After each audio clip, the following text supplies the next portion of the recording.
சென்னையில கார் மோதி இருவர் பலியான வழக்கு தொடர்பா இந்த விபத்தை ஏற்படுத்தின நபர் மீது 2 காவல் நிலையங்கள்ல வழக்கு பதிவு செய்யப்பட்டிருக்கு.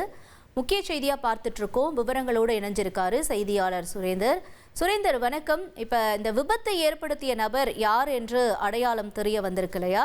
இவர் யாரு, என்னென்ன பிரிவு மேல இவர் மீது வழக்கு பதிவு செய்யப்பட்டிருக்கு, நிலவரம் என்ன சுரேந்தர்? வணக்கம். வானகரத்துல மது போதையில் காரை அதிவேகமாக ஓட்டி வந்து விபத்தை ஏற்படுத்திய சம்பவத்துல 2 காவல் நிலையங்கள்ல மது போதையில காரை ஓட்டி வந்த நபர் மீது காவல்துறையினர் தற்போது வழக்கு பதிவு செய்திருக்கின்றனர்.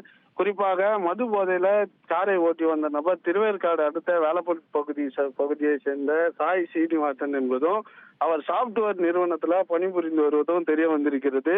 இவர் இன்று காலை தனது மனைவியுடன் ஏற்பட்ட தகராறு காரணமாக மது அருந்திவிட்டு தனது குழந்தையை அழைத்துக் கொண்டு அதிவேகமாக காரை ஓட்டி வந்ததுல வானகரம் பகுதியில ஒருவரையும் அதே போன்று வேலப்பஞ்சோடி சிக்னல் அருகே என அடுத்தடுத்து பல இடங்களில் விபத்தை ஏற்படுத்தினார்.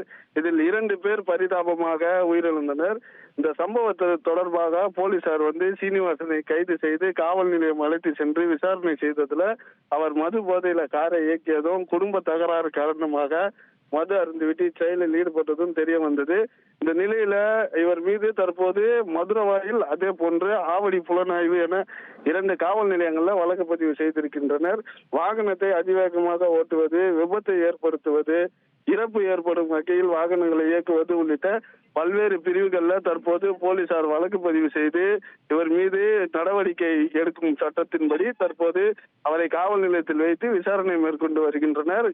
குடும்ப தகராறில் மது அருந்தி அதிவேகமாக காரை ஓட்டி விபத்து ஏற்படுத்திய சம்பவத்துல 2 உயிரிழந்த சம்பவம் பெரும் பரபரப்பையும் சோகத்தையும் ஏற்படுத்தி இருக்கிறது. தகவல்களுக்கு நன்றி சுரேந்தர்.